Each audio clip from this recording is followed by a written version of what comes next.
Мөселманнар һәм потка табынучы көрәешләр арасында Бәдр сугышы башлана. Бу сугышта көрәеш кызы Һиндның әтисе һәм абыйлары үлеп кала. Һиндның әтисе сугышта Мөхәммәднең саллаллаһу алейхи вассалам туганы Хәмзә үтергән була. Шуңа Һинд Хәмзәдән үч алырга тели. Вәхши исемле кара тәнле кылга Һинд Хәмзәне үтерергә куша. Хәмзәне үтергәч, Вәхшинең кыллыгын бетереп, аны ирекле кеше итәчәген әйтә.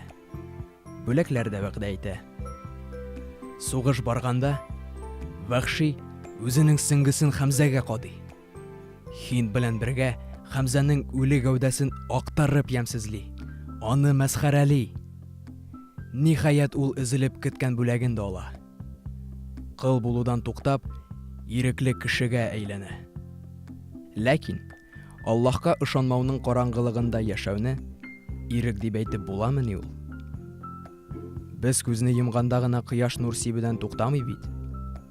Ләкин Вәхши озак еллар буе күзләрен йомып, шулай үзенә караңгылык ясап, шуңа ышанып яшәгән. Аллаһның илчесе саллаллаһу алейхи вассалам 10 мең кешедән торган гаскәр белән Мәккә шәһәренә якынайгач, Вәхши Аллага ышанмаучыларның бер өлеше белән бергә шәһәрдән качкан. Әйе, бу Вәхши. Дөреслеккә каршы якта көрәшкән кара тәнле кыл. Хәмзә Мөхәммәднең саллаллаһу алейхи вассаламның әтисенең бер туган энесе. Мөселманнарның каһарманы, герое булган. Вәхши аны үтергән һәм аның гәүдәсен мәсхәрәләгән. Шуңа карамастан, Мөхәммәд саллаллаһу алейхи вассалам Вәхшине исламга чакырып, хатлар язган.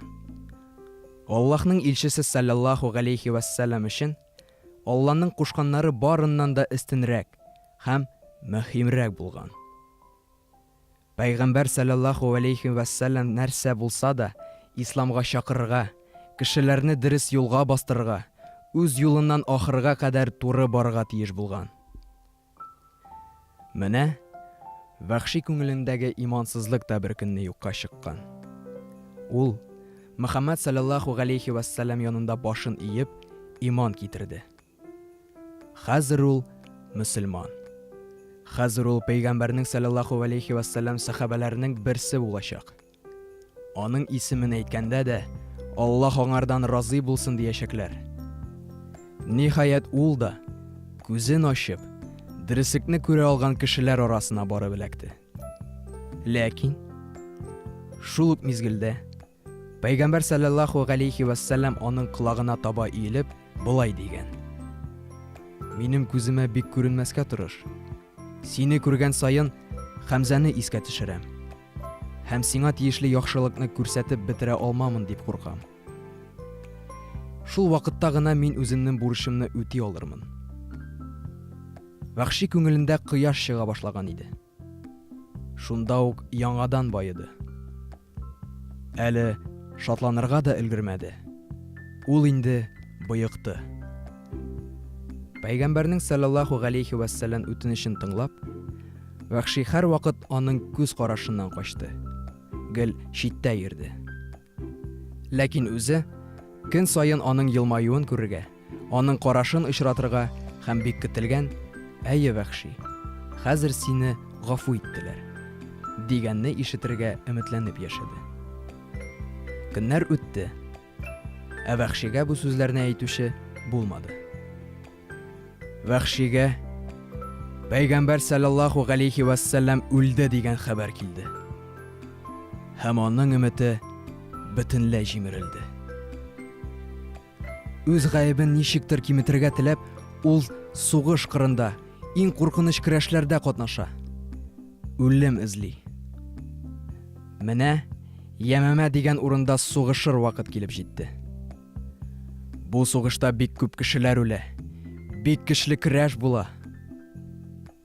Ниһаять, дошманны үлеләр бакчаларына чигендерәләр. Шул вакыт мөселманнар арасында берәү: "Аллаһның дошманы кача" дип кычкыра. Үзен пәйгамбәр дип атап, үз артыннан меңәрләгән кешеләрне иярткән ялганчы Мөсәләйматул Киззаб үзенең җиңелүен аңлап, качмакчы булган икән. Ә Вәхши үзе белән гел иске, күгәреп беткән, кайчандыр Хәмзәне үтергән сеңгесен йөртә торган булган. Шул сеңгесен ул Мөсәйләмәгә төбәп аткан.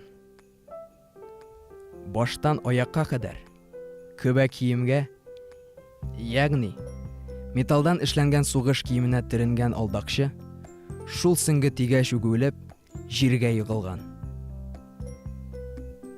Вәхшинең күзләреннән яшь аккан. Ул сәҗдәгә киткән. Я Аллаһның илчесе саллаллаһу галейхи вассалам. Хәзер миңа синең күзеңә күренергә ярыймы инде дигәндер. Бу ничә ел буе дөреслекне күреп тә, ул дөреслекне танымыйча яшәгән өчен курку һәм ачыну, үкенүдән туган күз яшьләре иде. Ул ничә ел буе Аллаһка ышанмаган килеш, ул биргәннәрне кулланып яшәгән.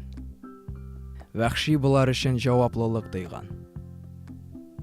Хәсән Басри исемле бөек галим бер вакыт булай дигән. Арагызда булган Гомар ибн Габдел Газиз кебек бөек галимнәр дә Вәхши кебек сахабаның атының борын тишегендәге тузанына гына тиң.